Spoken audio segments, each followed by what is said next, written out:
Whitney Organ trouva Lloyd dans sa chambre, allongé sur le grand lit rond qu'il partageait tout récemment encore avec Dinah Jurgens. Un grand verre de gin tonic était posé en équilibre sur sa poitrine nue. Lloyd regardait solennellement son reflet dans le miroir installé au plafond. Entre donc, dit-il quand il vit Whitney. Pas de cérémonie, nom de Dieu, pas la peine de frapper, un connard. Mais t'es sous, Lloyd demanda prudemment Whitney.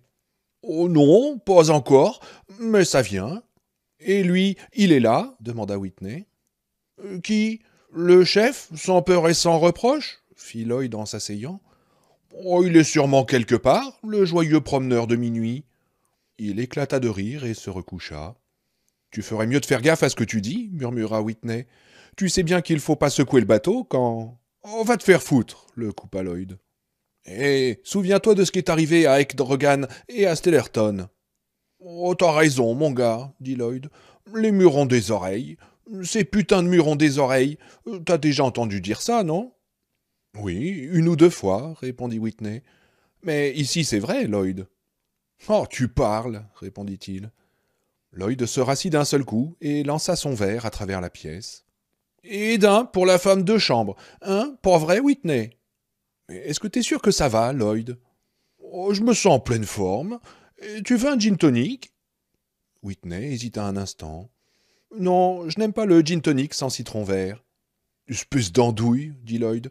Pourquoi tu le disais pas plus tôt? J'en ai du jus de citron. Dans une petite bouteille de plastique, une bouteille verte, justement, précisa Lloyd en se dirigeant vers le bar. Et regarde, on dirait le testicule gauche de l'homme au petit pois, en plus gros. C'est rigolo, non? Est-ce que ça a le même goût que le vrai? Demanda Whitney. Bah, évidemment, dit Lloyd. Qu'est-ce que tu crois? Que ça a le goût de patates frites? Bon, alors, tu te décides? Sois un homme, prends un verre avec moi. Bon, d'accord, dit Whitney. Eh viens, on va se mettre près de la fenêtre pour regarder la vue. Oh non, cria Whitney. Lloyd s'arrêta, le visage très pâle tout à coup. Il se retourna vers Whitney et leurs regards se rencontrèrent. Ah oui, c'est vrai. Oh, je suis désolé, dit Lloyd. Je n'ai pas de très bon goût. Oh, oublie ça, dit Whitney. Mais les deux hommes n'avaient pas oublié.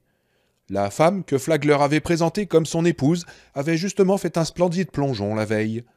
Lloyd se souvenait d'avoir entendu Lass dire que Dinah ne pouvait sauter du balcon puisque les fenêtres ne s'ouvraient pas. Mais il y avait une terrasse au dernier étage.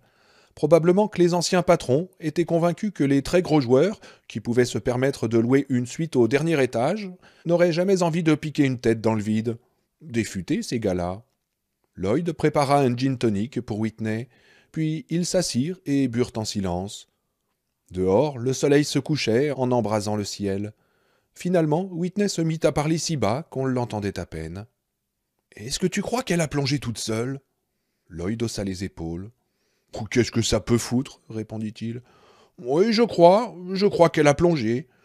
Et toi, si t'étais marié avec lui, tu plongerais pas? Est-ce que tu veux un autre verre?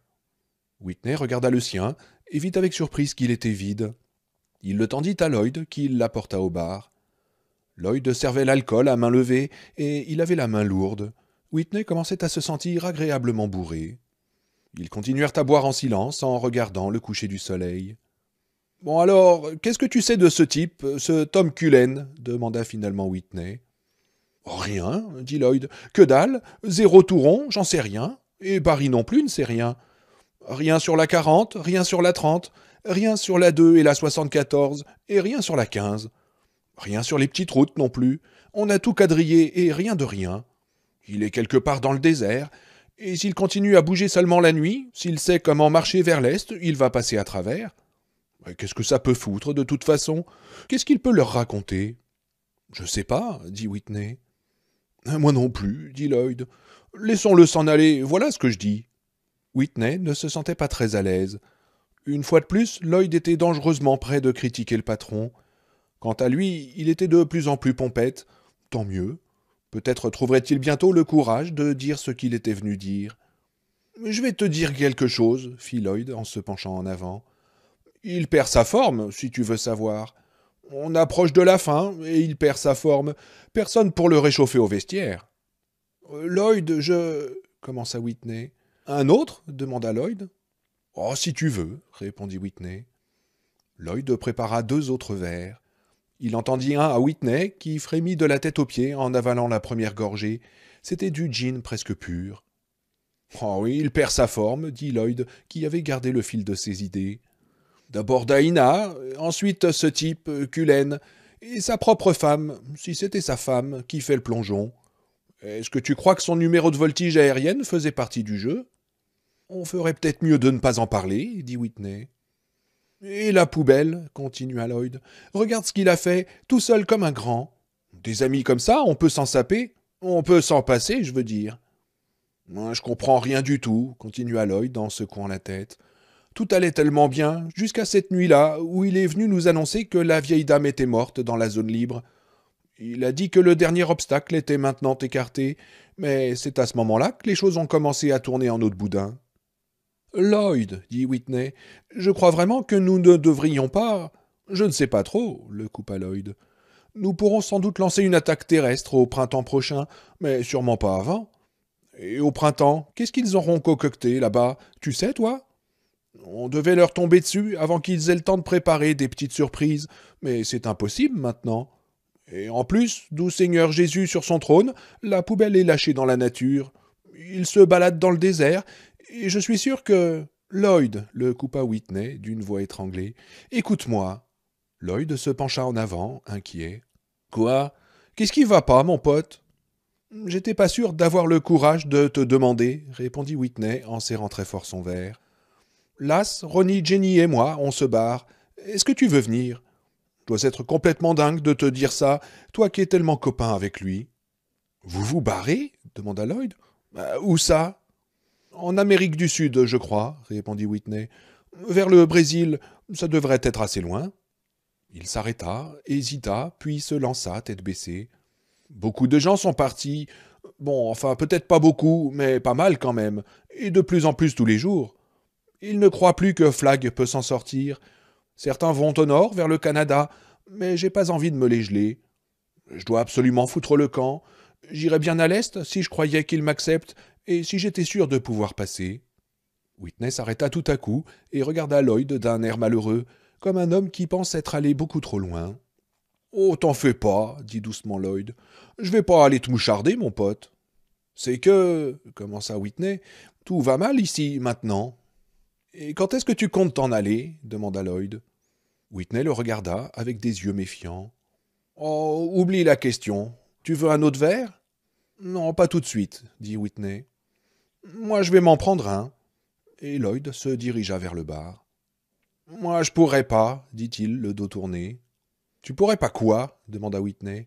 « Je pourrais pas, » répéta Lloyd en se retournant vers Whitney. « Je lui dois quelque chose, je lui dois beaucoup. Il m'a sorti d'un sale merdier à Phoenix, et je l'ai pas quitté depuis. Ça fait très longtemps, on dirait, et même parfois j'ai l'impression que c'est depuis toujours. »« Oui, je comprends, » dit Whitney. « Mais il y a autre chose, » dit Lloyd. « Il m'a fait quelque chose, il m'a rendu moins con. Je ne sais pas ce que c'est, mais je ne suis plus le même homme, Whitney, plus du tout le même homme. Avant lui, j'étais rien qu'un minable, et maintenant, il me fait faire des trucs ici et je m'en tire bien. On dirait que je pense mieux, ouais, on dirait qu'il m'a rendu plus intelligent. » Lloyd prit la pierre noire qui pendait sur sa poitrine, la regarda, puis la laissa retomber. Il s'essuya la main comme s'il avait touché quelque chose de dégoûtant. « Je sais bien que je suis pas un génie, » reprit-il. « Je dois écrire tout ce que je dois faire dans un carnet, autrement j'oublie. Mais avec lui derrière moi, je peux donner des ordres, et la plupart du temps tout va bien. Avant, tout ce que je pouvais faire, c'était d'obéir à des ordres et me foutre dans la merde. Et j'ai changé. Il m'a changé. Oh ouais, j'ai l'impression que ça fait drôlement longtemps que je le connais. » Lloyd s'arrêta un instant. « Quand nous sommes arrivés à Las Vegas, reprit-il, il n'y avait que 16 personnes ici. Ronnie, Jenny et ce pauvre vieux Ekdrogan étaient là. Ils l'attendaient. Jenny s'est mise sur ses jolis petits genoux et elle a embrassé ses bottes. Elle t'a sûrement jamais raconté ça au lit, ajouta-t-il avec un sourire moqueur. Et maintenant elle veut foutre le camp. Bon, je la blâme pas, et toi non plus, mais il faut sûrement pas grand-chose pour bousiller une opération qui fonctionne drôlement bien, tu trouves pas ? » « Et toi tu vas rester ? » demanda Whitney. « Oui, jusqu'à la fin, » répondit Lloyd.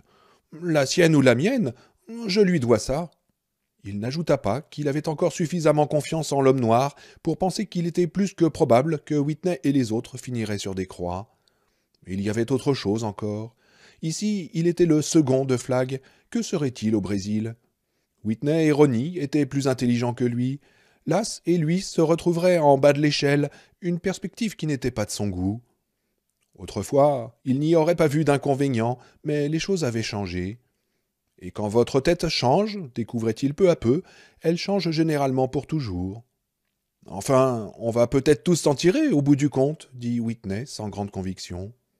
Oui, bien sûr, répondit Lloyd, mais il pensait. Je ne voudrais pas être dans vos souliers si le vent finit par tourner en faveur de Flagg. Je ne voudrais pas être dans vos souliers lorsqu'il aura finalement le temps de penser à vous là-bas au Brésil.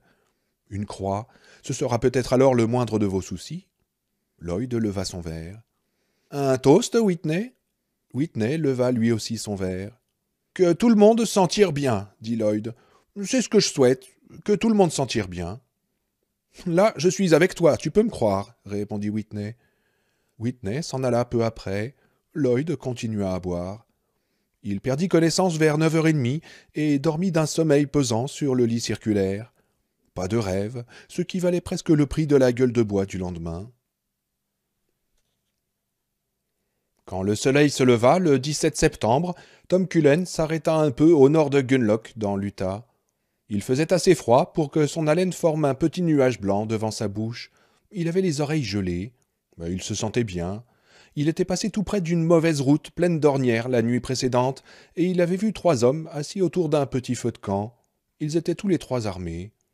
Alors qu'il essayait de les éviter en se cachant derrière de gros rochers, il était maintenant à la limite ouest des mauvaises terres de l'Utah.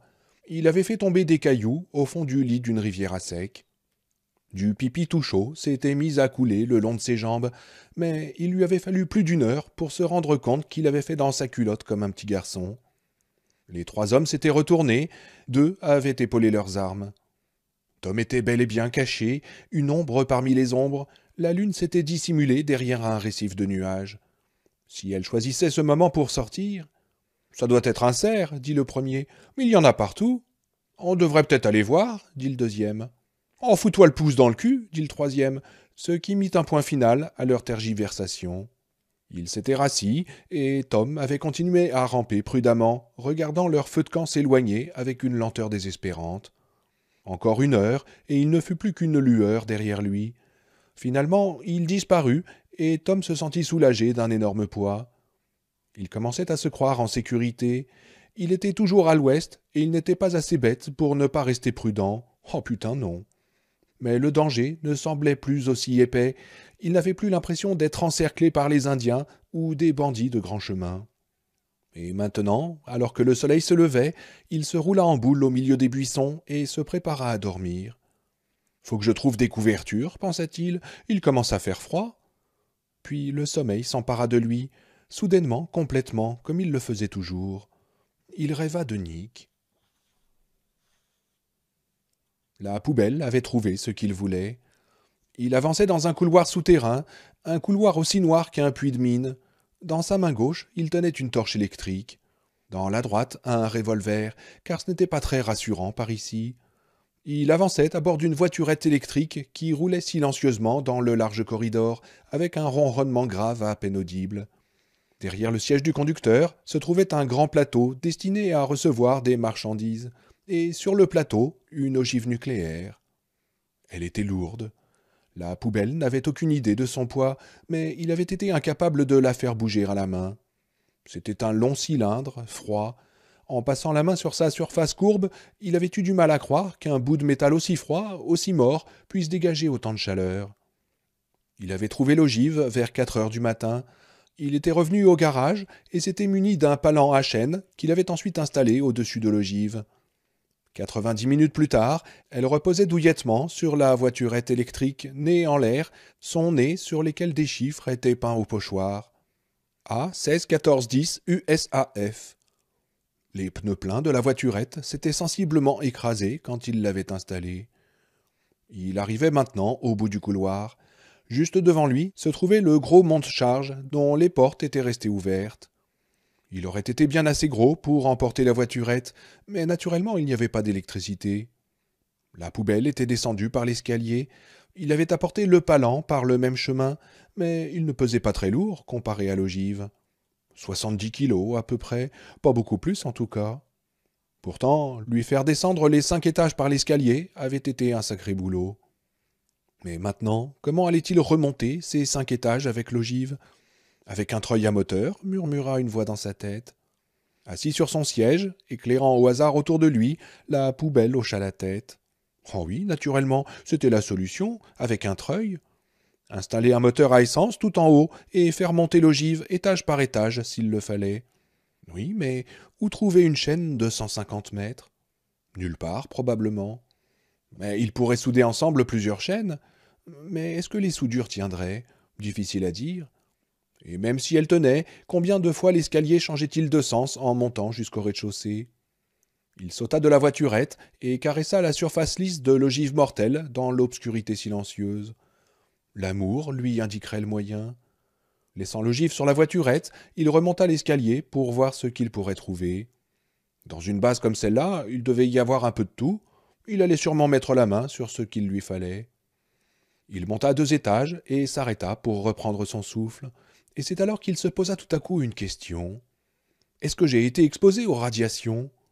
Il protégeait ces machins-là avec des écrans de plomb, mais dans les films qu'on voyait à la télé, les hommes qui manipulaient du matériel radioactif portaient toujours des combinaisons de protection et des badges qui changeaient de couleur si vous preniez une dose. Parce que les radiations sont silencieuses, on ne peut pas les voir. Elles se glissent dans votre chair et dans vos os. Vous ne savez même pas quand vous êtes malade, jusqu'au jour où vous commencez à dégueuler, à perdre vos cheveux et à courir au cabinet toutes les 2 minutes. Est-ce qu'il allait connaître tout cela, lui aussi? Il découvrit qu'il s'en moquait totalement. Il allait remonter cette bombe, d'une manière ou d'une autre, il allait la remonter, et il allait la ramener à Las Vegas. Il fallait réparer cette terrible chose qu'il avait faite à Indian Springs. S'il devait mourir pour expier sa faute, alors il mourrait. « Je te donnerai ma vie » murmura-t-il dans l'obscurité, et il se remit à monter l'escalier. Il était presque minuit, le 17 septembre. Randall Flagg était dans le désert, emmitouflé de la tête aux pieds dans 3 couvertures. Une 4e enveloppait son visage comme un voile de Touareg, ne laissant paraître que ses yeux et le bout de son nez. Peu à peu, parfaitement immobile, il laissa toutes ses pensées s'en aller. Les étoiles brillaient de leur feu froid, de leur éclat ensorcelé. Il envoya l'œil. Il le sentit se séparer de lui avec une petite secousse indolore, et l'œil s'envola, silencieux comme un faucon, porté par de noirs courants ascendants. Il avait maintenant rejoint la nuit, il était l'œil du corbeau, l'œil du loup, l'œil de la belette, l'œil du chat. Il était le scorpion, l'araignée aux longues pattes velues, il était la flèche empoisonnée qui fendait inlassablement l'air du désert. Quoi qu'il ait pu arriver, l'œil ne l'avait pas abandonné. Et tandis qu'il volait sans effort, le monde des choses terrestres s'étalait au-dessous de lui comme un cadran d'horloge. Ils arrivent, ils sont presque dans l'Utah maintenant. Il volait haut, d'un vol large et silencieux, au-dessus d'un monde de cimetières. En bas, le désert s'étendait comme un sépulcre blanchi entaillé par le ruban noir de l'autoroute. Il vola en direction de l'est, franchit la frontière de l'État, son corps loin derrière lui, ses yeux brûlants renversés en arrière, découvrant leur blanc aveuglant. Le paysage commençait à changer. Buttes et étranges piliers sculptés par le vent, rochers au sommet plat comme une table. La route filait tout droit, les plaines salées de Bonneville loin au nord. Skull Valley, quelque part à l'ouest, il volait, le bruit du vent, mort et lointain. Un aigle perché sur la plus haute fourche d'un très vieux pin éventré par la foudre, quelque part au sud de Richfield, sentit quelque chose passer près de lui, une chose douée d'une vision mortelle qui sifflait dans la nuit, et l'aigle prit son envol, intrépide, pour être aussitôt repoussé par une sensation de froid mortel. Le grand oiseau tomba presque jusqu'à terre, stupéfait, avant de se reprendre. L'œil de l'homme noir allait à l'est, et maintenant la route qu'il survolait était l'autoroute 70. Les maisons des petites villes se blottissaient les unes contre les autres, petites cités désertes à l'exception des rats, des chats et des cerfs qui avaient commencé à descendre des forêts à présent que l'odeur de l'homme s'évanouissait. Des villes qui s'appelaient Fremont, Green River, Sego, Thompson, Harley-Dome. Et une autre encore, déserte elle aussi, Grand Junction au Colorado. Puis, juste à l'est de Grand Junction, l'étincelle d'un feu de camp. L'œil descendit en décrivant une spirale. Le feu était en train de mourir, 4 silhouettes dormaient à côté. C'était donc vrai? L'œil les jugea froidement. Oui, ils arrivaient. Pour des raisons qu'il ne pouvait comprendre, ils arrivaient vraiment. Nadine avait dit la vérité. Un grognement sourd, et l'œil se tourna dans une autre direction. Il y avait un chien de l'autre côté du feu de camp, la tête baissée, la queue recourbée sur ses parties génitales. Ses yeux brillaient comme de sinistres joyaux d'ambre. Son grondement ne s'arrêtait pas, comme un tissu qui se serait déchiré sans cesse. L'œil le fixa, et le chien ne baissa pas les yeux. Ses babines se retroussèrent, et il montra les dents. L'une des silhouettes s'assit. « Kojak !» grogna-t-elle. « Tu veux bien te taire ?» Mais Kojak continua à gronder, le poil hérissé. L'homme qui s'était réveillé, Glenn Batman, regarda autour de lui, soudain mal à l'aise. « Qu'est-ce qu'il y a, mon vieux ?» murmura-t-il au chien. « Tu sens quelque chose ?» Kojak continuait de gronder. « Hé, Stu !» Il secoua la silhouette qui se trouvait à côté de lui. Elle marmonna des mots sans suite et se retourna dans son sac de couchage. L'homme noir, qui maintenant était l'œil noir, en avait vu assez. Il remonta en un tourbillon, apercevant à peine le chien qui tournait la tête pour le suivre dans son vol. Le grondement se transforma en une salve d'aboiements, très fort d'abord, puis plus faible, de plus en plus faible, jusqu'à s'éteindre lentement. L'œil se fondit dans le noir et le silence. Plus tard, il s'arrêta au-dessus du désert et il se regarda. Puis il descendit lentement, s'approcha du corps, plongea en lui-même. À un moment, il eut une curieuse sensation de vertige, comme si 2 choses fusionnaient en une seule. Puis l'œil disparut, et il n'y eut plus que ses yeux qui regardaient l'éclat froid des étoiles. Oh oui, ils arrivaient, et Flag souriait. La vieille femme leur avait-elle dit de venir ici ? L'aurait-il écouté si elle leur avait demandé, sur son lit de mort, de se suicider de cette si nouvelle manière ? Oh oui, il l'aurait probablement fait. Ce qu'il avait oublié était si incroyablement simple qu'il était humilié à présent de s'en rendre compte. Eux aussi avaient leurs problèmes, eux aussi avaient peur. Et c'est pour cette raison qu'ils commettaient cette effroyable erreur. Était-il même concevable qu'on les ait chassés ? Il s'attarda amoureusement sur cette idée, mais décida qu'il ne pouvait finalement y croire. Ils venaient de leur propre gré, ils arrivaient, drapés dans leur bonne conscience, comme une troupe de missionnaires s'approchant du village des cannibales. Oh, comme c'était drôle. Les doutes allaient se dissiper, les peurs allaient s'apaiser. Il ne suffisait plus que d'exposer leurs 4 têtes au bout de 4 pics devant la fontaine du MGM Grand Hotel. Ils rassembleraient tous les habitants de Las Vegas et les feraient défiler un par un pour contempler le spectacle. Ils feraient prendre des photos, ils feraient imprimer des tracts, ils les feraient distribuer à Los Angeles, à San Francisco, à Spokane, à Portland. Et la tête du chien aurait droit elle aussi à sa pique. « Bon chien, dit Flag, et il éclata de rire pour la première fois depuis que Nadine l'avait poussé à la jeter du haut de la terrasse. « Oh oui, bon chien, répéta-t-il en souriant. Il dormit bien cette nuit-là, et au matin, il fit dire qu'il fallait tripler les effectifs des postes de garde sur toutes les routes entre l'Utah et le Nevada. Il ne cherchait plus un seul homme qui se dirigeait vers l'est, mais 4 hommes et un chien en route vers l'ouest. Et il fallait les prendre vivants, à tout prix les prendre vivants. Oh oui. Vous savez, dit Glenn Batman, les yeux fixés sur la ville de Grand Junction que l'on devinait dans la lumière du petit matin. Il y a des années que j'entends dire « c'est dégueulasse », sans savoir exactement ce que signifie cette expression. Je crois avoir enfin compris. Il regarda alors son petit déjeuner, qui se composait de saucisses synthétiques, et il fit la grimace. « Ben non, elles sont très bonnes, ces saucisses, » répondit Ralph, avec une sincérité désarmante. « Vous auriez dû essayer leur rata de l'armée. » Ils étaient assis autour de leur feu de camp, que Larry avait ranimé 1 heure plus tôt. Engoncés dans des vêtements chauds, des gants épais aux mains, ils en étaient à leur 2e tasse de café. Il faisait très frais, 2 degrés à peine, et le ciel était nuageux, triste. Kojak somnolait aussi près du feu qu'il le pouvait, sans se roussir le poil. « Oh, voilà, j'ai mon comptant de nourriture spirituelle pour aujourd'hui, » dit Glenn en se levant. Heureux les ventres vides, les mains pleines, ou quelque chose du genre. Tiens, à propos de mains pleines, donnez-moi vos ordures, je vais les enterrer. Stu lui tendit son assiette de carton et son gobelet.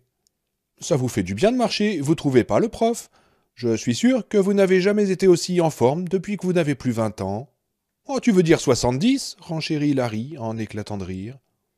Stu, je n'ai jamais été aussi en forme, répondit Glenn d'une voix lugubre, en mettant les ordures dans un sac de plastique. Je n'ai jamais voulu être en forme, mais tant pis. Après 50 années d'agnosticisme confirmé, il semble que mon destin soit de suivre le dieu d'une vieille femme noire jusque dans l'antre de la mort. Si tel est mon destin, alors qu'il en soit ainsi. Fin de citation. Tout compte fait, je préfère la marche à la voiture. La marche prend plus de temps, donc je vis plus longtemps. De quelques jours en tout cas. Excusez-moi, messieurs, le temps de donner une sépulture décente à vos immondices. Ils le regardèrent s'éloigner, armé d'une petite pelle. Cette excursion dans le Colorado avec une pointe à l'ouest, selon l'expression de Glenn, avait été particulièrement éprouvante pour le professeur. Il était le plus âgé.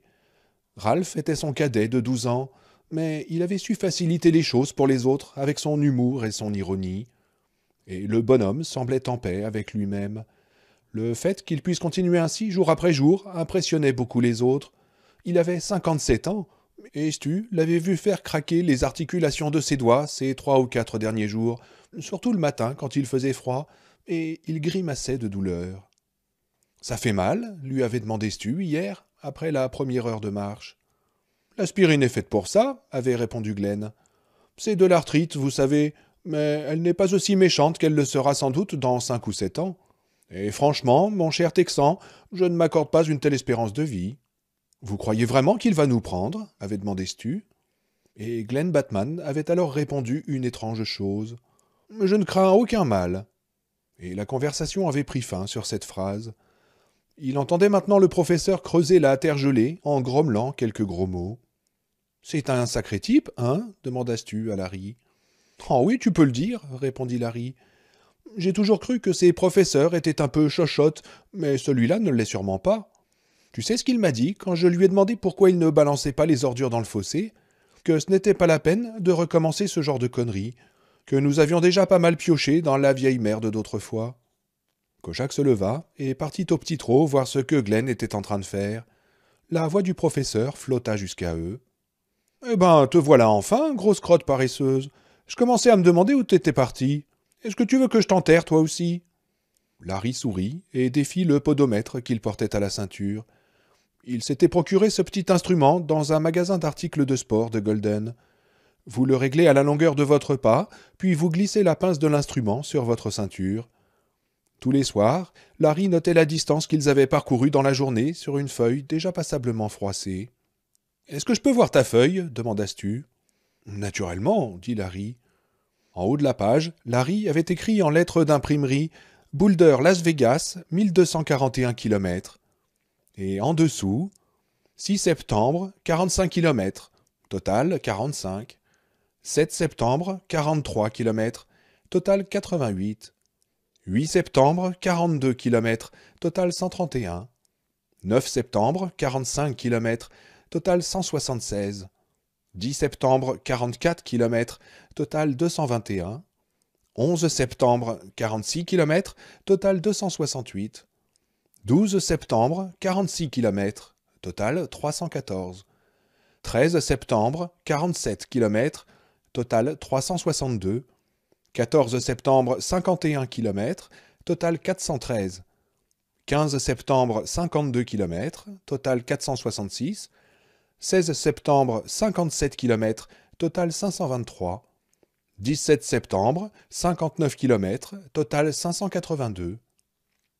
Stu prit un bout de papier dans son portefeuille et fit une soustraction. « Bon, nous avançons plus vite qu'au début, mais nous avons encore plus de 650 km à faire.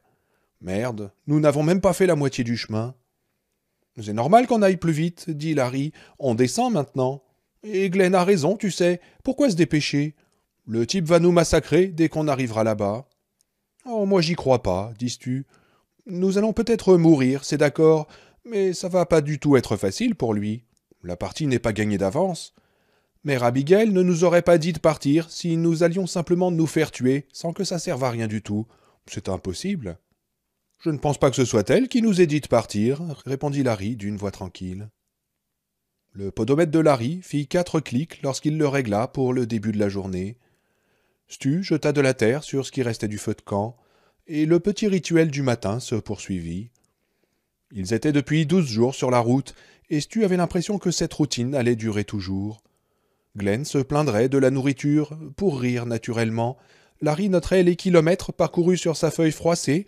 Chacun avalerait ses 2 tasses de café. Quelqu'un enterrerait les ordures de la veille. Quelqu'un d'autre étoufferait le feu. La routine. Une routine qui n'avait rien de désagréable. Elle vous faisait oublier ce qui vous attendait, et tant mieux. Le matin, Franny lui paraissait très distante, très claire mais très distante, comme une photo dans un médaillon.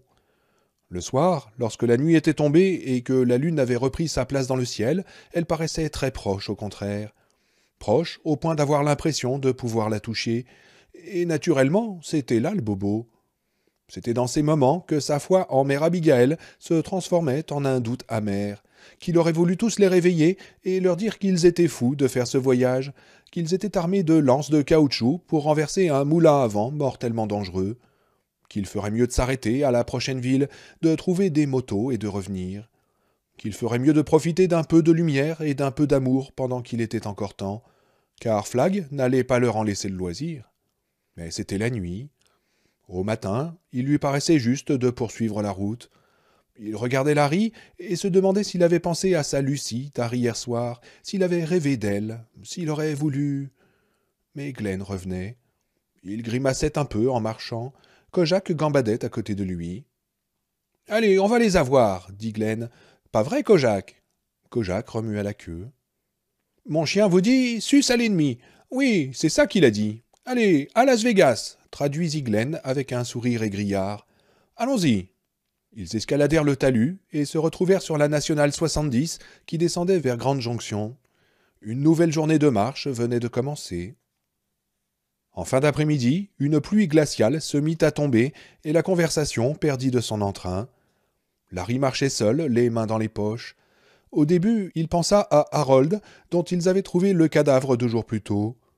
Il semblait y avoir entre eux une entente tacite pour ne pas parler d'Harold, mais finalement ses réflexions se portèrent sur la personne qu'il avait surnommée l'homme-loup. Il l'avait découvert juste à l'est du tunnel Eisenhower. La route était complètement bouchée à cet endroit où l'on respirait une puissante odeur de mort. L'homme-loup, vêtu d'un jean très ajusté et d'une chemise western en soie, était à moitié sorti d'une Austin. Les cadavres de plusieurs loups gisaient autour de la voiture. L'homme-loup, affalé sur le siège du passager, les jambes dehors, avait le cadavre d'un loup sur la poitrine. Il serrait encore entre ses mains le cou de l'animal, dont le museau sanglant était pointé vers sa gorge. À partir de ces indices, tous avaient conclu qu'une meute de loups était sans doute descendue des montagnes, qu'elle avait vu cet homme solitaire et qu'elle avait attaqué. L'homme-loup était armé d'un revolver, et il avait tué plusieurs de ses assaillants avant de se réfugier dans l'Austin. Combien de temps avait-il tenu avant que la faim ne le force à sortir de son refuge? Larry n'en savait rien, et il ne voulait pas le savoir. Mais avoir l'extrême maigreur de l'homme-loup, 1 semaine peut-être. Bien sûr, il allait à l'ouest, rejoindre l'homme noir, mais Larry n'aurait souhaité à personne un destin aussi horrible. Il en avait parlé une fois à Stu, 2 jours plus tard, une fois l'homme-loup loin derrière eux. « Mais pourquoi une meute de loups aurait-elle attendu si longtemps, Stu ?»« J'en sais rien, » avait répondu Stu. « Je veux dire, ils auraient pu trouver autre chose à manger, non ?»« Je crois que oui. » C'était pour lui un terrible mystère qu'il ressassait constamment dans sa tête, sachant qu'il ne trouverait jamais la solution. Et l'homme-loup avait manifestement tout ce qu'il fallait au rayon roupette.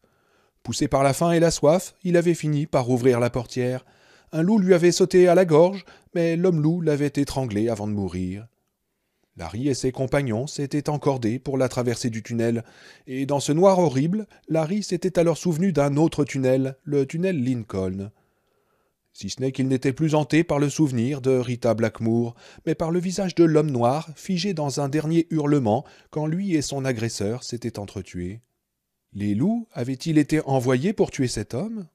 Une idée trop troublante pour qu'il puisse même s'y arrêter. Il essayait d'oublier tout cela pour ne penser qu'à marcher, mais ce n'était pas facile. Ils campèrent cette nuit-là près de Loma, pas très loin de la frontière de l'Utah. Leur dîner se composa d'eau bouillie et des provisions qu'ils avaient pu trouver en route, comme tous leurs autres repas. Ils suivaient à la lettre les consignes de Mère Abigail. « Partez dans les vêtements que vous portez, n'emportez rien avec vous. »« On risque d'avoir des problèmes dans l'Utah, fit observer Ralph. C'est là qu'on va voir si Dieu s'occupe vraiment de nous.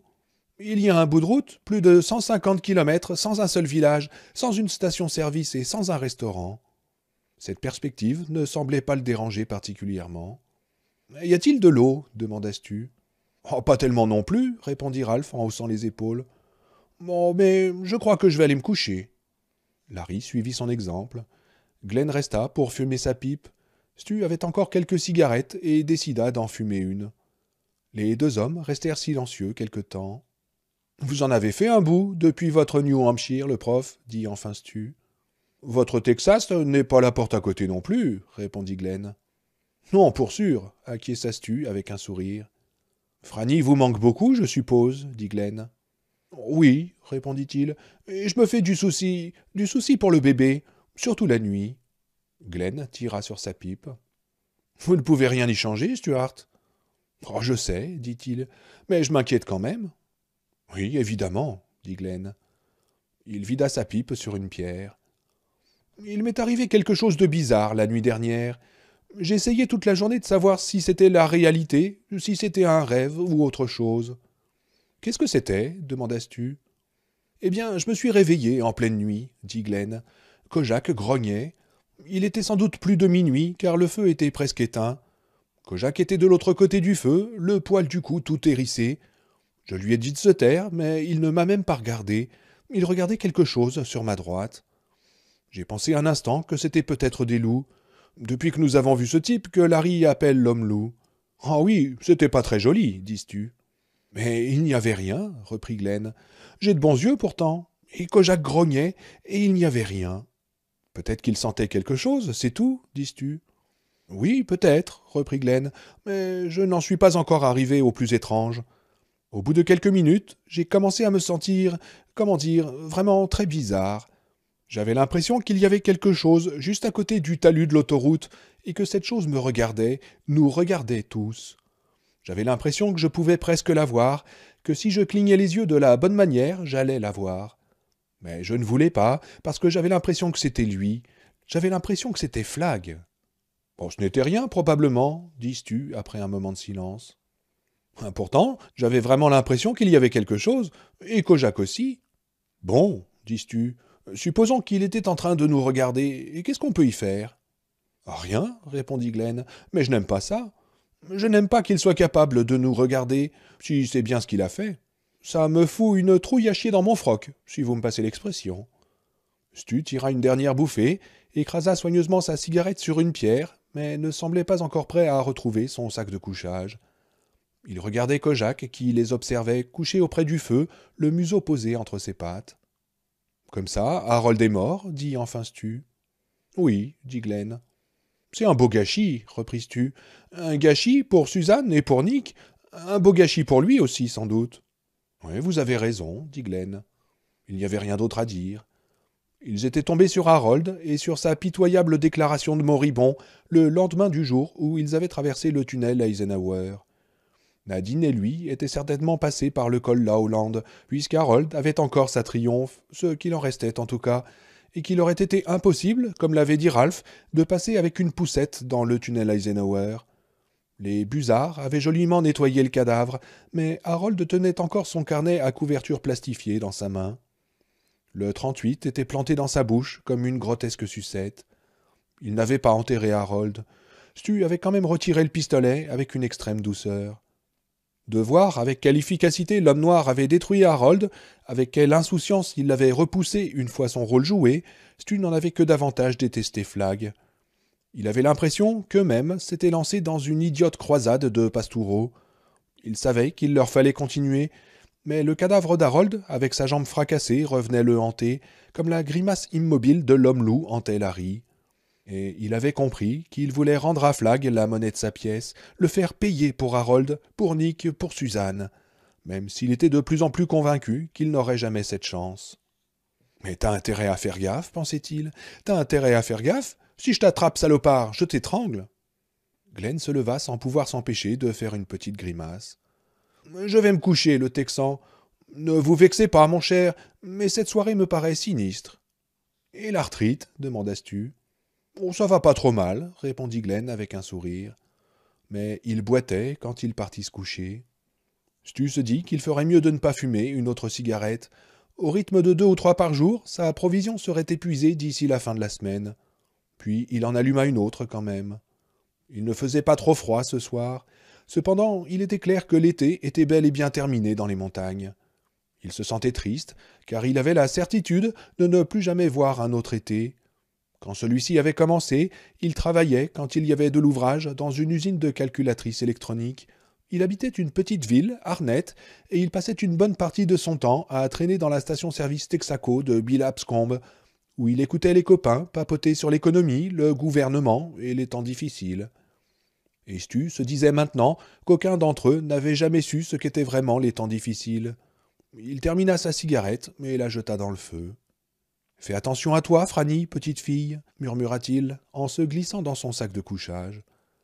Et dans ses rêves, il crut que quelque chose s'était approché de leur camp, quelque chose qui montait une garde malveillante auprès d'eux, un loup doué d'une intelligence humaine, ou un corbeau, ou une belette traînant son ventre au milieu des buissons, ou peut-être une présence désincarnée, un œil qui regardait. « Je ne crains aucun mal, » murmura-t-il dans son rêve. « Oui, même si je marche dans la vallée des ombres de la mort, je ne crains aucun mal. » Le rêve finit par s'évanouir, et il dormit d'un profond sommeil. Le lendemain matin, ils se remirent en marche, et le podomètre de Larry continua à marquer les kilomètres, tandis que la route serpentait paresseusement en descendant vers l'Utah. Un peu après-midi, ils laissèrent le Colorado derrière eux, et le soir venu, ils campèrent à l'ouest de Harley Dome. Pour la première fois, le grand silence leur parut oppressant et maléfique. Ce soir-là, Ralph alla se coucher en se parlant tout seul. « Nous sommes à l'ouest maintenant, nous ne sommes plus dans notre cour, mais dans la sienne. » Durant la nuit, Ralph rêva d'un loup qui n'avait qu'un seul œil rouge, descendu des mauvaises terres pour les surveiller. « Va-t'en, » lui avait dit Ralph. « Va-t'en, nous n'avons pas peur. Nous n'avons pas peur de toi. » À 2 heures de l'après-midi, le 21 septembre, ils sortaient de Sego. La prochaine ville d'importance, selon la carte de Stu, était Green River. Après cela, il n'y avait plus aucune agglomération pendant des kilomètres et des kilomètres. Comme l'avait dit Ralph, ils allaient voir si Dieu était avec eux ou pas. « En fait, disait Larry à Glenn, ce n'est pas tellement la nourriture qui m'inquiète, mais l'eau. La plupart des gens qui partent en voyage emportent avec eux des choses à grignoter, biscuits aux figues, petits beurres ou des trucs de ce genre. Mais l'eau... Peut-être le Seigneur nous enverra-t-il des déluges de bienfaits, répondit Glenn avec un grand sourire. Larry regarda le ciel bleu sans nuages et fit une grimace. « J'ai parfois l'impression qu'elle n'avait plus toute sa tête à la fin. »« C'est possible, dit Glenn. Si vous lisez les théologiens classiques, vous verrez que Dieu choisit souvent de parler par la bouche des mourants et des fous. Il me semble même, et regardez donc le jésuite en moi qui sort de son placard, il me semble même qu'il existe de bonnes raisons psychologiques à cela. Un fou ou une personne à l'article de la mort est un être humain dont le psychisme est radicalement altéré. Une personne en bonne santé pourrait peut-être filtrer le message divin, le modifier selon sa propre personnalité. En d'autres termes, une personne pétante de santé serait sans doute un prophète merdique. « Ouais, les voix de Dieu, taratata et taratata, dit Larry. Je connais la musique. Un écran d'obscurité, et patati et patata. Ouais, je trouve ça plutôt obscur à mon goût. Tout ce chemin à pince, alors qu'il nous aurait fallu 1 semaine en voiture. Moi, vraiment, ça me dépasse. Mais puisque nous faisons des trucs bizarres, autant les faire bizarrement. Il existe d'innombrables précédents historiques pour tout ce que nous faisons, reprit Glenn. Et je vois un certain nombre de raisons psychologiques et sociologiques parfaitement raisonnables pour justifier cette marche. Je ne sais pas s'il s'agit des raisons de Dieu, mais elles me semblent parfaitement logiques. « Par exemple ?» demanda Larry. Stu et Ralph s'étaient rapprochés pour écouter. « Dans plusieurs tribus amérindiennes, reprit Ralph, avoir une vision faisait partie intégrante du rite de passage à l'âge adulte. Quand le moment était venu de devenir un homme, vous deviez partir seul dans la nature, sans armes. Vous deviez tuer un animal, composer 2 hymnes, le premier à la gloire du grand esprit, et l'autre sur vos prouesses de chasseur, de cavalier ou de guerrier, ou de baiser. Et enfin, vous deviez avoir une vision. Vous ne deviez rien manger, vous deviez entrer dans un état second, mentalement et physiquement, et attendre que cette vision se manifeste. Ce qu'elle finissait par faire, naturellement, la faim étant un merveilleux hallucinogène, comme chacun sait, précisa-t-il avec un petit gloussement. « Alors vous pensez que Mère Abigail nous a envoyés ici pour avoir des visions ?» demanda Ralph. « Oh, plutôt pour acquérir la force et la sainteté par un processus de purge, » répondit Glenn. « L'évacuation des choses est symbolique, vous savez, talismanique même. Lorsque vous évacuez des choses, vous évacuez aussi les parcelles de moi symboliquement attachées à ces choses. Vous entreprenez une sorte de nettoyage, vous commencez à vider la cuve. » Larry secouait la tête. « Je ne vous suis pas très bien, dit-il. »« Eh bien, reprit Glenn, prenez un homme intelligent d'avant la supergrippe. Cassez-lui sa télévision. Qu'est-ce qu'il fait le soir ?»« Il lit, dit le premier. »« Ou il va voir ses amis, dit le second. »« Ou il écoute des disques, dit le troisième. »« Oui, tout ça, bien sûr, dit Glenn, mais sa télévision lui manque. Il y a un trou dans sa vie, le trou qu'occupait sa télévision. Et au fond de sa tête, il se dit encore « À 9 heures, je vais m'envoyer quelques petites bières en regardant le match. » Et quand il entre dans son salon et qu'il voit l'écran vide, il est terriblement déçu. Il se trouve vidé d'une partie de la vie à laquelle il était habitué, n'est-ce pas ? « Ouais, répondit Ralph. Notre télé a fait la grève une fois pendant 2 semaines, et je me sentais pas dans mon assiette tant qu'elle n'a pas été réparée. » Le trou dans sa vie est plus gros s'il regardait beaucoup de télévision, reprit Glenn. Plus petit s'il ne la regardait qu'un peu. Mais quelque chose s'en est allé.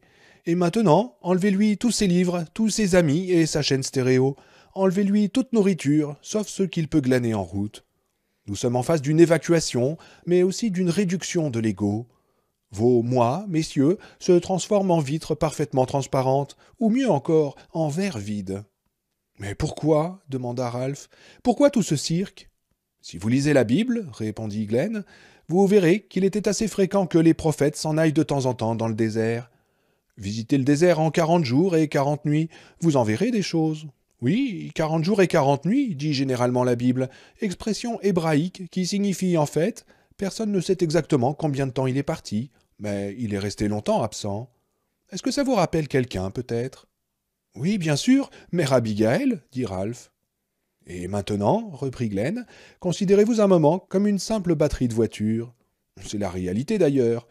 Votre cerveau fonctionne grâce à des courants électriques qui déclenchent des réactions chimiques. Vos muscles sont eux aussi commandés par de petites charges électriques. Une substance, appelée acétylcholine, permet à la charge de passer quand vous avez besoin de bouger. Quand vous voulez arrêter, une autre substance chimique, la cholinesterase, est fabriquée. La cholinesterase détruit l'acétylcholine, si bien que vos nerfs redeviennent mauvais conducteurs. Tant mieux d'ailleurs. Autrement, une fois que vous auriez commencé à vous gratter le nez, vous n'auriez jamais été capable de vous arrêter. Mais l'essentiel, c'est ceci. Tout ce que vous pensez, tout ce que vous faites, tout cela provient de votre batterie.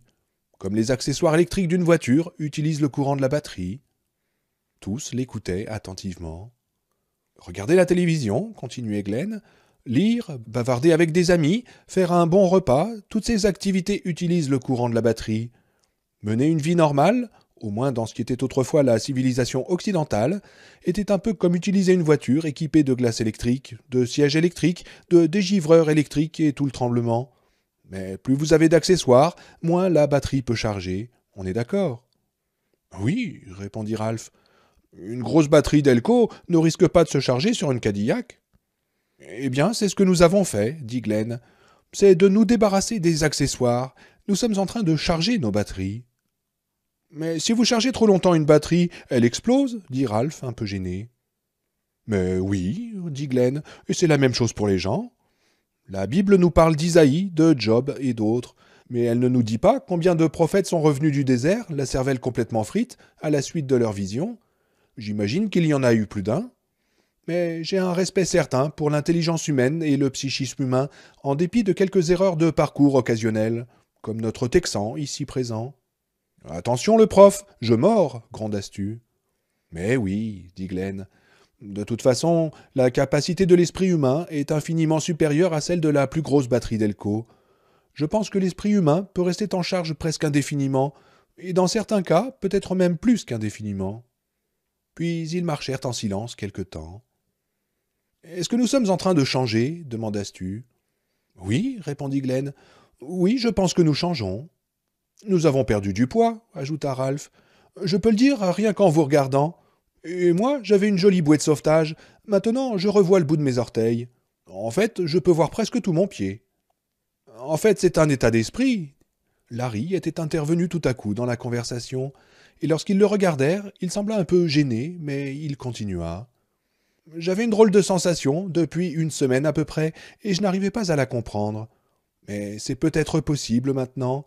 J'avais l'impression d'être sur un nuage, comme si j'avais fumé un demi-pétard de marijuana, mais vraiment de la dynamite, ou si j'avais sniffé une bonne ligne de coke. Mais je ne me sentais pas du tout désorienté, comme avec la schnouf. Avec la drogue, vous avez l'impression que la pensée normale est légèrement hors de votre portée, alors qu'en ce moment, j'ai l'impression de penser tout à fait bien, mieux que jamais en fait. Je me sens parti sur un nuage, ajouta Larry en riant. C'est peut-être simplement la faim. Oh, la faim n'explique qu'en partie votre état, reconnut Glenn. Mais j'ai tout le temps faim, intervint Ralph. C'est bizarre, mais ça ne me dérange plus du tout. Je me sens bien. Oui, moi aussi, renchérit Stu. Physiquement, il y a des années et des années que je ne me suis pas senti aussi bien. Naturellement, expliqua Glenn. Quand vous videz le récipient, vous videz aussi toute la cochonnerie qui flottait dedans. Les additifs, les impuretés, et bien sûr qu'on se sent bien. C'est un lavement de tout le corps, de toute la tête. Vous avez une drôle de manière de dire les choses, le prof, dis-tu.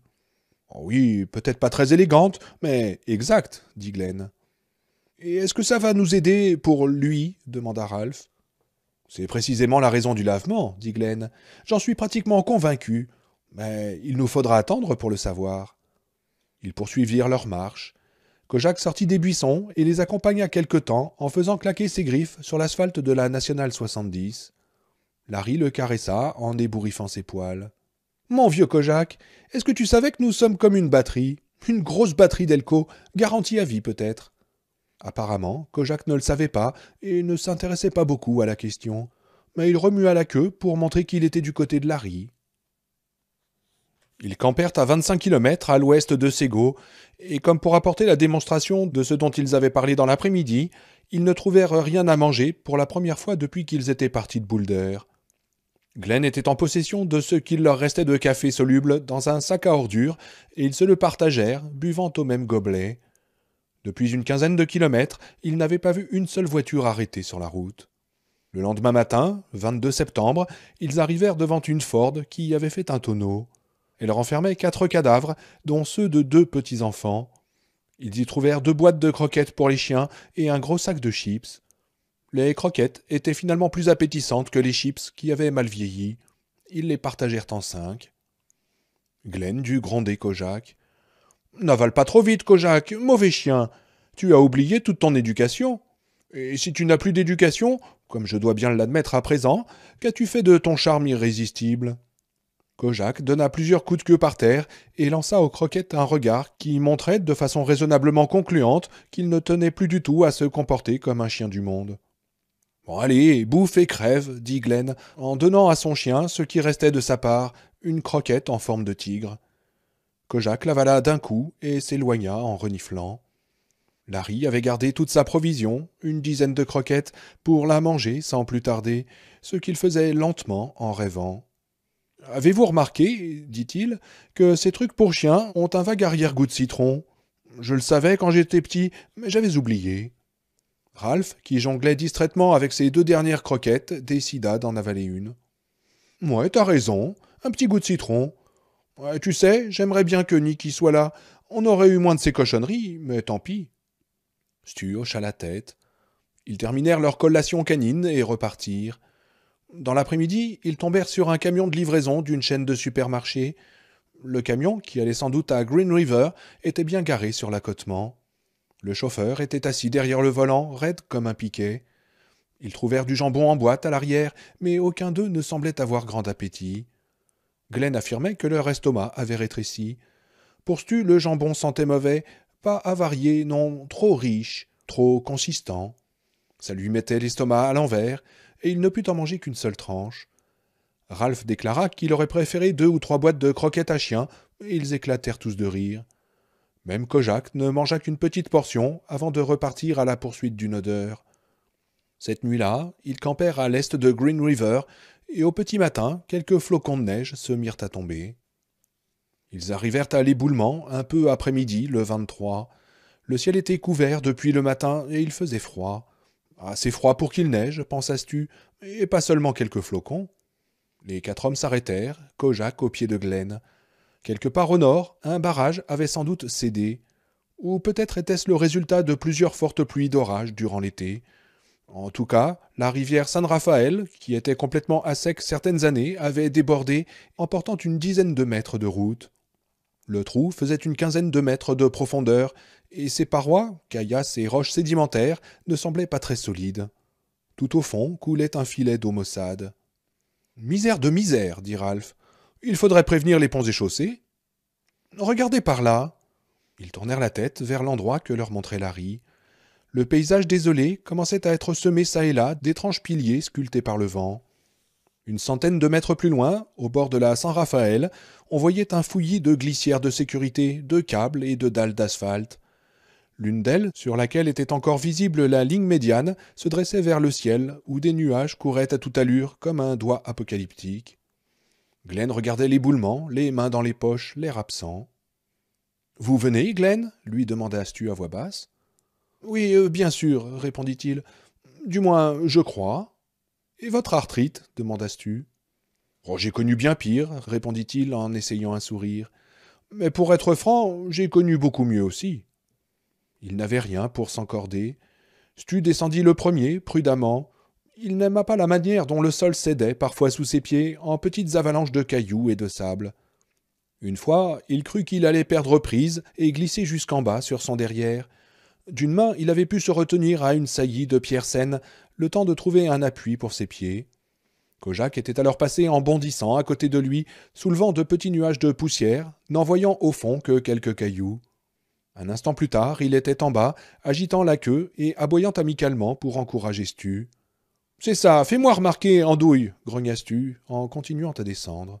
« C'est mon tour !» cria Glenn. « Je vous ai entendu dire des choses sur mon chien. »« Oh, faites attention, le prof, » dit Stu. « Faites très attention, c'est vraiment très instable. » Glenn descendit lentement, passant systématiquement d'une prise à l'autre. Stu se raidissait chaque fois qu'il voyait la terre glisser sous les vieilles chaussures de marche du prof. Dans la petite brise qui s'était élevée, ses cheveux voltaient autour de ses oreilles comme des fils d'argent. Et Stu se dit que lorsqu'il avait fait la connaissance de Glenn, ce jour où il peignait une médiocre aquarelle au bord de la route dans le New Hampshire, les cheveux du professeur étaient encore poivre et sel. Tant que Glenn n'eut pas finalement planté ses 2 pieds au fond du ravin, Stu crut qu'il allait finir par tomber et se casser en deux. Quand ce fut fait, il poussa un grand soupir et donna une tape amicale sur l'épaule du prof. « Les doigts dans le nez, mon vieux Texan » lui dit Glenn, en se penchant pour caresser Kojak. « Alors n'oubliez pas de vous laver les mains » répondit Stu. Ralph descendit ensuite, passant prudemment d'une prise à la suivante, puis franchissant les 2 derniers mètres d'un seul bond. « Eh ben, c'est drôlement mou par ici, dit-il. On aurait l'air plutôt bête si on ne pouvait pas remonter de l'autre côté, et s'il fallait faire 8 ou 10 kilomètres le long de la rivière pour trouver un passage. Vous ne pensez pas ? Ce serait sans doute plus rigolo si l'eau se mettait à monter d'un seul coup pendant que nous sommes au fond, renchérit Stu. Larry descendit sans difficulté et les rejoignit. « Qui remonte le premier » demanda-t-il. « Ah, pourquoi pas vous, puisque vous êtes tellement en forme, dit Glenn. »« D'accord, dit Larry. » Mais il lui fallut beaucoup plus longtemps pour remonter. À 2 reprises, le sol céda sous ses pieds et il faillit tomber. Mais il arriva finalement au sommet, d'où il leur fit un geste d'encouragement. « Le tour de qui » demanda Ralph. « Le mien, fit Glenn, en traversant la rivière à sec. »« Écoutez, dit Stu en le prenant par le bras, nous pouvons remonter la rivière et trouver un endroit plus facile, comme Ralph disait. »« Et perdre tout ce qui reste de la journée » demanda Glenn.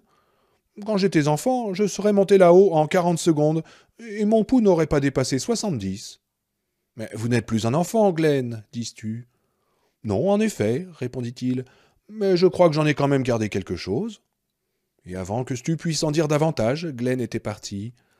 Il s'arrêta pour se reposer au tiers de la pente, puis repartit. À peu près à mi-hauteur, il s'agrippa à une dalle de schiste qui s'effrita sous ses doigts.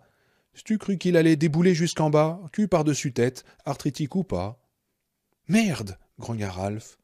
Glenn battit des bras et miraculeusement retrouva son équilibre. En se démenant comme un beau diable, il repartit un peu plus sur la droite, monta encore de 5 mètres, s'arrêta pour souffler, puis continua à grimper.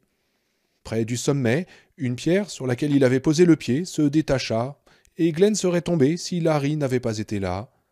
Il saisit le professeur par le bras et l'aida à se hisser jusqu'en haut. « Presque les doigts dans le nez !» cria Glenn à ceux qui attendaient en bas. « Et votre pouls, le prof ?» demanda Stu, avec un grand sourire de soulagement. « Oh, plus de 90, je crains, » répondit Glenn.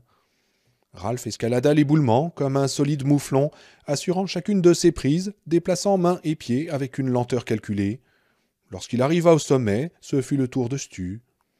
Jusqu'au moment où il tomba, Stu crut qu'il serait en fait plus facile de remonter que de descendre. Les prises étaient meilleures, la pente un peu moins forte.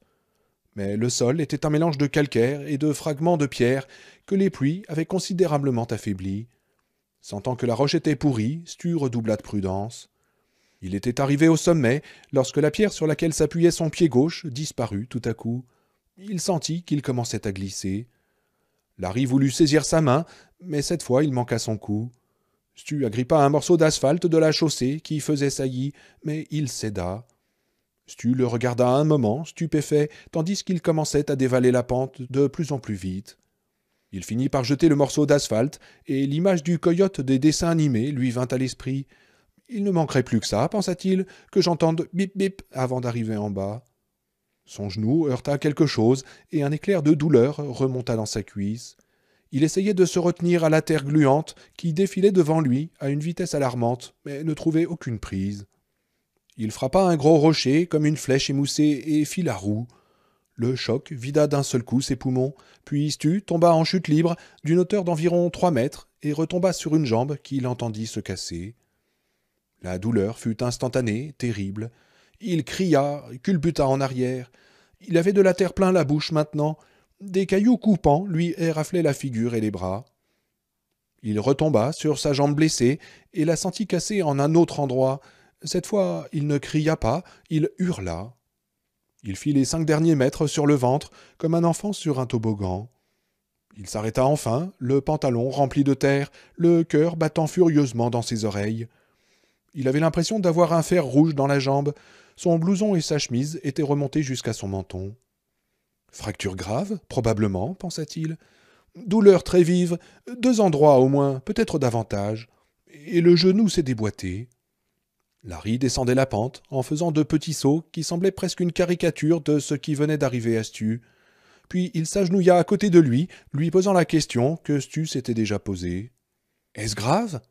Stu se redressa sur ses coudes et regarda Larry, livide, souillé de terre. « J'espère pouvoir marcher dans 3 mois. » Il sentit qu'il allait dégueuler. Il regarda le ciel nuageux et brandit ses 2 poings. « Eh merde !» hurla-t-il. Ralph et Larry posèrent une attelle. Glenn sortit de quelque part un flacon de ce qu'il appelait « mes comprimés pour l'arthrite », et il en donna un à Stu sans lui dire ce que c'était vraiment. Toujours est-il que la douleur ne fut bientôt plus qu'une sorte de bourdonnement lointain. Stu se sentait très calme, serein. Et il se dit qu'ils vivaient tous à crédit, non pas nécessairement parce qu'ils allaient rencontrer Flagg, mais parce qu'ils avaient survécu au grand voyage, à l'étrangleuse. En tout cas, il savait ce qu'il fallait faire, et il allait veiller à ce qu'il en soit fait ainsi. Larry venait de parler, ils le regardaient tous avec inquiétude, attendant sa réponse. Une réponse des plus simples. « Non. »« Mais Stu, dit doucement Glenn, vous ne comprenez pas. »« Aussi je comprends, dit Stu, et je dis non. On ne revient pas à Green River, pas de corde, pas de voiture, c'est contre les règles du jeu. »« Mais ce n'est pas un jeu, cria Larry. Tu vas mourir ici. »« Et vous allez presque sûrement mourir au Nevada, reprit Stu. Allez, continuez sans moi, vous avez encore 4 heures de jour, inutile de les gaspiller. »« Mais on va pas te laisser, dit Larry. »« Oh, désolé Larry, mais vous allez me laisser, dit Stu. »« Je le veux. »« Non, reprit-il, c'est moi qui commande maintenant. Mère Abigail a dit que si quelque chose t'arrivait, que vous deviez continuer, finit Stu. »« Non, non, criait Larry. Il se retourna vers Glenn et Ralph, cherchant un encouragement. Il le regardait, troublé. Assis la queue en demi-cercle, Kojak les observait. « Écoute-moi, Larry, reprit Stu. Si nous avons commencé ce voyage, c'est parce que nous pensions que la vieille dame savait de quoi elle parlait. Si tu commences à jouer avec ça, tu vas tout chambouler. »« Oh oui, c'est vrai, répondit Ralph. « Mais non, c'est pas vrai, Pecno, lança Larry furieux, en imitant l'accent de Ralph, qui n'avait pas oublié son Oklahoma natal. Ce n'était pas la volonté de Dieu que Stu tombe ici, même pas celle de l'homme noir. C'est simplement une pierre qui tenait mal, rien d'autre, juste une pierre. Je ne vais pas te laisser, Stu, je ne laisse pas les gens derrière. »« Mais si, nous allons le laisser, dit Glenn d'une voix calme. Larry ouvrit de grands yeux, il se sentait trahi. « Je pensais que vous étiez mon ami, dit Larry. »« Je suis son ami, dit Glenn, mais c'est sans importance. » Larry partit d'un rire hystérique et s'éloigna du reste du groupe. « Mais vous êtes dingue, complètement dingue !»« Non, pas du tout, dit Glenn. Nous avons conclu un accord. Nous étions tous autour du lit de mort de Mère Abigail et nous avons conclu un pacte. Un pacte qui signifiait presque certainement que nous allions mourir et nous le savions. Nous avons compris les conditions de l'accord. Maintenant, nous allons les observer. »« Et moi aussi, c'est ce que je veux, dit Larry. Et pas la peine d'aller jusqu'à Green River. On n'a qu'à trouver une grosse voiture, on l'installe à l'arrière et on continue. »« Non, on nous a dit que nous devions marcher, répondit Ralph. Et il ne peut pas marcher. »« Bon, très bien, dit Larry. Il a la jambe cassée. Alors qu'est-ce qu'on fait maintenant ? On l'achève comme un cheval ? » Larry, commença Stu. Mais avant qu'il puisse continuer, Glenn avait pris Larry par la chemise et l'attirait vers lui. « Mais qui êtes-vous donc en train d'essayer de sauver » dit-il d'une voix froide et sévère. « Stu ou vous » Larry le regarda, ses lèvres bougèrent, mais aucun bruit n'en sortit. « C'est très simple, reprit Glenn.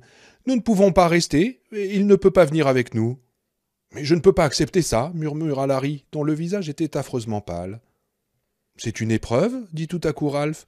Voilà ce que c'est. »« Tu veux dire un test de bon sens, peut-être, répondit Larry. »« Votons. Moi, je vote pour que vous partiez. » C'était la voix de Stu, couché par terre. « Moi aussi, dit Ralph. « Stu, je suis désolé, mais si Dieu va s'occuper de nous, peut-être qu'il va s'occuper de toi aussi. »« Non, je refuse, s'exclama Larry. »« Ce n'est pas à Stu que vous pensez, dit Glenn. Vous essayez de sauver quelque chose en vous, je crois. Mais cette fois, il est juste de continuer notre route, Larry, et nous le devons. » Larry s'essuya lentement la bouche du revers de la main. « Restons ici cette nuit, proposa-t-il, et réfléchissons encore. »« Non, dit Stu. » Ralph hocha la tête. Son regard croisa celui de Glenn. Le professeur chercha le flacon des comprimés pour l'arthrite dans sa poche et le glissa entre les doigts de Stu. « C'est à base de morphine, lui dit-il. Plus de 3 ou 4, et... Enfin, vous me suivez, le Texan. »« Oui, j'ai compris, dit Stu. »« Mais de quoi parlez-vous » demanda Larry. « Qu'est-ce que vous êtes en train de lui proposer ?»« Ah, t'as pas compris, Larry » répondit Ralph, avec un tel mépris que Larry se tut un moment. Puis tout défila devant les yeux de Larry à une vitesse effarante, comme ces visages étrangers dans un manège de foire. Pilule jaune, pilule noire, jaune et noire, comme des guêpes. Rita, il la retourne dans son sac de couchage et voit qu'elle est morte, raide, que du dégueulis vert coule de sa bouche comme une faveur de soie d'une fraîcheur douteuse. « Non, non » hurla-t-il, en essayant d'arracher le flacon à Stu. Ralph le prit par les épaules, mais Larry se débattit. « Lâche-le, Ralph, dit Stu. Je vais lui parler. » Ralph hésitait. « Allez, Ralph, tu peux le lâcher. » Ralph lâcha Larry, prêt à bondir à la moindre alerte. « Approche-toi, Larry, plus près. » Larry s'approcha et s'accroupit à côté de Stu. Il le regardait d'un air malheureux. « Non, ce n'est pas juste, dit Larry. Quand quelqu'un tombe et se casse la jambe, on ne le laisse pas crever tout seul, tu ne crois pas ? Mon vieux, s'il te plaît, pense un peu, dit-il en touchant le visage de Stu. Stu prit la main de Larry et la garda dans la sienne. « Tu crois que je suis fou » demanda Stu. « Non, dit Larry. Non, mais... »« Et crois-tu que les gens qui ont toute leur tête ont le droit de décider tout seuls ce qu'ils veulent faire » le coupa Stu. « Oh, mon vieux » dit Larry, qui commença à pleurer. « Mais Larry, tu n'y es pour rien, dit Stu. Je veux que tu continues. Et si tu sors de Las Vegas, reviens par ici. Dieu aura peut-être envoyé un corbeau pour me donner à manger, on ne sait jamais. J'ai lu un jour dans le journal qu'un homme peut vivre 70 jours sans manger s'il a de l'eau. Mais ce sera bientôt l'hiver ici, dit Larry, et tu seras mort de froid en 3 jours, même si tu ne prends pas les pilules. Ça ne te regarde pas, dis-tu. Ça, c'est mon affaire. Ne me dis pas que je dois m'en aller, Stu, le supplia Larry. Si, je te dis de t'en aller. C'est dégueulasse, lança Larry en se relevant. Qu'est-ce que Fran va dire de nous quand elle va savoir qu'on t'a laissé en pleine cambrousse avec les busards et les loups? Elle ne risque pas de dire quoi que ce soit si vous n'allez pas là-bas pour remettre à l'heure la pendule de l'autre, et Lucie non plus. Oh, d'accord, dit Larry, on va repartir, mais demain seulement. On va camper ici ce soir, et peut-être que nous ferons un rêve ou quelque chose. Non, pas de rêve, dit doucement Stu. Pas de signe, ça ne marche pas comme ça. Tu resterais une nuit et il ne se passerait rien, alors tu resterais une autre nuit et encore une autre. Il faut que vous partiez maintenant. Larry s'éloigna du groupe, tête basse, et resta là, le dos tourné. Bon, d'accord, dit-il enfin, d'une voix si basse qu'on l'entendait à peine. Comme vous voudrez, mais que Dieu ait pitié de nous. Ralph s'approcha de Stu et s'agenouilla à côté de lui. Est-ce que t'as besoin de quelque chose, Stu? Oui, répondit-il. Je voudrais les œuvres complètes de Georges Vidal, ses livres sur Lincoln, Aaron Burr et les autres. J'ai toujours eu envie de lire ce genre de briques. Je vais profiter de l'occasion. Oh, c'est bête, Stu. Je les ai pas apportés avec moi, répondit Ralph en lui faisant un clin d'œil. Stu lui serra le bras et Ralph s'éloigna. Ce fut le tour de Glenn. Il avait pleuré, et lorsqu'il s'assit à côté de Stu, les larmes coulèrent à nouveau de ses yeux. « Allez, t'en fais pas, mon pote, tout ira bien, dit Stu. « Larry a raison, dit Glenn, c'est atroce, c'est comme abattre un cheval. »« Mais il faut bien le faire pourtant, dit Stu. »« Oui, peut-être, dit Glenn, mais qui sait? Et ta jambe ?»« Oh, j'ai pas mal du tout en ce moment, dit Stu. »« Bon, t'as les pilules, dit Glenn, en s'essuyant les yeux avec le bras. Au revoir, mon vieux Texan. J'ai été drôlement content de faire ta connaissance. Stu tourna la tête de côté. Ne me dites pas adieu, Glenn, ça porte la poisse. Je préfère au revoir. Et de toute façon, vous allez probablement monter un peu cette pente, et puis vous casser la gueule et tomber jusqu'en bas. Comme ça, nous pourrons passer l'hiver à taper le carton. Mais nous nous reverrons bientôt, tu ne crois pas? Demanda Glenn. Et comme il le croyait lui aussi, Stu se retourna pour regarder Glenn dans les yeux. Oui, je crois, mais je ne crains aucun mal, c'est bien ça? Oui, c'est ça, dit Glenn. La voix de Glenn se fit un murmure. Et débranche la prise s'il le faut, Stu. Ne tourne pas autour du pot. Non, le rassura Stu. Bon ben, au revoir, Stu. Au revoir, Glenn. Les trois hommes se rassemblèrent du côté ouest de l'éboulement. Puis après un dernier regard en arrière, Glenn commença à monter. Stu suivait son ascension avec une inquiétude grandissante. Glenn se déplaçait avec une incroyable insouciance, à peine s'il regardait où il posait les pieds. Le sol s'effondra sous son poids, une fois, 2 fois, et chaque fois il chercha nonchalamment une prise pour ses mains, et les 2 fois il en trouva une comme par hasard. Lorsqu'il arriva au sommet, Stu reprit enfin sa respiration après un long, très long soupir. Ce fut ensuite le tour de Ralph, et quand il arriva au sommet, Stu appela Larry pour qu'il vienne une dernière fois auprès de lui. Il regarda son visage et se dit que d'une certaine façon, il ressemblait beaucoup à celui d'Harold, très, parfaitement immobile, yeux aux aguets, un peu inquiet. Un visage qui ne révélait que ce qu'il voulait bien. « Tu es le chef maintenant, dis Stu. Tu vas t'en sortir ?»« Je ne sais pas, dit Larry. Je vais essayer. »« Et c'est toi qui dois prendre les décisions, ajouta Stu. »« Tu crois ?» demanda Larry. « On dirait que je n'ai pas réussi à imposer la première. » Oh oui, ses yeux révélaient quelque chose maintenant, le reproche. « Oui, mais ce sera la seule fois, dis Stu. Écoute, ces hommes vont vous prendre. »« Ah oui, je m'en doute, dit Larry. Ils vont nous prendre et nous abattre comme des chiens. »« Oh non, je crois qu'ils vont vous prendre pour vous conduire à lui, dit Stu. Et quand vous arriverez à Las Vegas, ouvrez les yeux. Attendez, ça viendra. »« Mais quoi, Stu? Qu'est-ce qui viendra ?» demanda Larry. « Je ne sais pas, répondit Stu, ce qu'on nous a envoyé chercher. Soyez prêts, sachez le reconnaître. »« Mais nous reviendrons te chercher, si nous pouvons, dit Larry. Tu le sais, n'est-ce pas? »« Oh oui, je le sais, dit Stu. »« Puis Larry escalada rapidement l'éboulement et rejoignit les deux autres. Ils agitèrent la main, Stu leur répondit, et ils partirent. Et ils ne revirent jamais plus Stu Redman.